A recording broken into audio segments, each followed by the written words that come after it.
दोस्तों ये है सत्यपाल मलिक, जिन्हें भारतीय राजनीतिज्ञ भी कहा जाता है। दोस्तों ये मेघालय, बिहार और जम्मू कश्मीर के राज्यपाल भी रह चुके हैं। इससे पहले ये उस समय के जनता दल, जो आज जेडीयू पार्टी है, उससे ये जीतकर सांसद भी रह चुके हैं।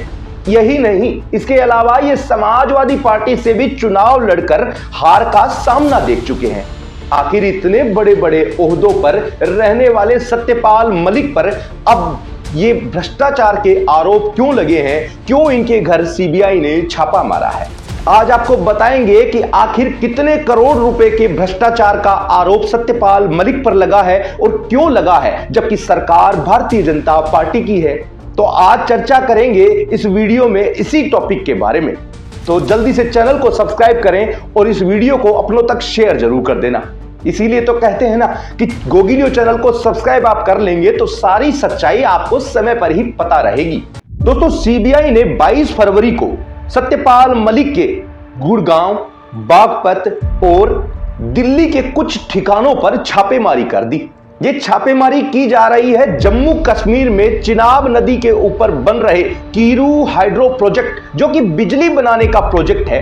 वहां पर यह आरोप लगा है कि सत्यपाल मलिक के रहते हुए यहां करोड़ों का भ्रष्टाचार हुआ है। सत्यपाल मलिक ने कहा कि जिनकी शिकायत मैंने साल 2021 में तानाशाह से की थी, अब उन पर तो कोई कार्रवाई नहीं हो रही, उसकी बजाय ये मुझ पर ही आरोप लगाने में जुटे हैं। लेकिन मेरे पास 4-5 कुर्ते पजामे के सिवाय कुछ भी नहीं। तानाशाह मुझे डराने की कोशिश कर रहा है, लेकिन मैं किसान का बेटा हूं, ना डरूंगा और ना झुकूंगा। दोस्तों लेकिन अब आपको हम सत्यपाल मलिक की कुछ पर्सनल लाइफ के बारे में बता देते हैं, जिससे आपको इनकी हिस्ट्री यानी इनके इतिहास का मालूम चले। दोस्तों सत्यपाल मलिक, जो कि उत्तर प्रदेश के बागपत जिले के हिसवाड़ा गांव के हैं, इनकी राजनीति तो कॉलेज में पढ़ाई करते वक्त छात्र संघ में जुड़ने पर ही शुरू हो चुकी थी। उसी समय ही इनका चेहरा चर्चा में आने लगा। उसके बाद ये समय के साथ कई पार्टियों का दामन थामते गए। यही कारण था कि उस समय की जनता दल से ये चुनाव लड़े और सांसद रहे। इसके अलावा समाजवादी पार्टी से चुनाव लड़ने की कोशिश की और हार का सामना करना पड़ा। इसके बाद ये आखिर में बीजेपी के साथ जुड़े और बीजेपी ने ही इन्हें जम्मू कश्मीर का राज्यपाल नियुक्त किया था। दोस्तों आपको ये भी बता दें कि जब सत्यपाल मलिक जम्मू कश्मीर के राज्यपाल थे, उस समय भारत सरकार ने कई बड़े बड़े फैसले लिए, जिसकी चर्चा आज पूरी दुनिया में हो रही है। इसका एक उदाहरण हम आपको बता देते हैं, धारा 370 का हटना। जब ये धारा हटाई गई थी, उस समय का लॉ एंड ऑर्डर कंट्रोल करने में सत्यपाल मलिक का बड़ा हाथ माना जाता है। अक्टूबर 2021 में सत्यपाल मलिक मीडिया के सामने आकर कहते हैं कि मेरे पास 2 फाइलें पास करवाने के लिए आई, जिसमें मुझे 300 करोड़ रुपए का प्रलोभन देने की भी कोशिश की गई। इन 2 फाइलों को पास कराने में एक तो आरएसएस के बड़े नेता का भी इन्होंने नाम लिया। उसके बाद सीबीआई ने कई जगह छापेमारी की और वह छापेमारी अब साल 2024 के जनवरी तक भी चली। इस छापेमारी में सीबीआई को 21 लाख रुपए नगद, कुछ इलेक्ट्रॉनिक अप्लायंस मिले और कंप्यूटर और कुछ ऐसे दस्तावेज भी मिले, जिसकी वजह से सीबीआई को कुछ ज्यादा ही शक हो गया।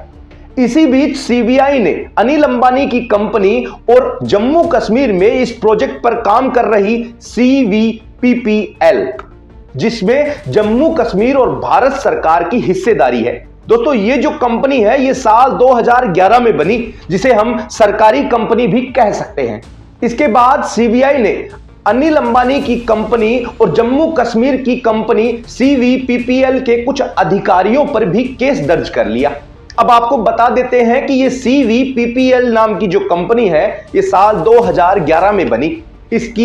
इसमें जम्मू कश्मीर और भारत सरकार की भी हिस्सेदारी है। यह कंपनी जम्मू कश्मीर में कीरू प्रोजेक्ट पर वहां पर 624 मेगावाट बनाने की तैयारी में जुटी थी। यह काम जोरों शोरों से चल ही रहा था कि जम्मू कश्मीर का एंटी करप्शन ब्यूरो और बिजली विभाग वहां जाकर देखता है तो उन्हें पता चलता है कि यहां पर तो बहुत बड़ा भ्रष्टाचार हुआ है।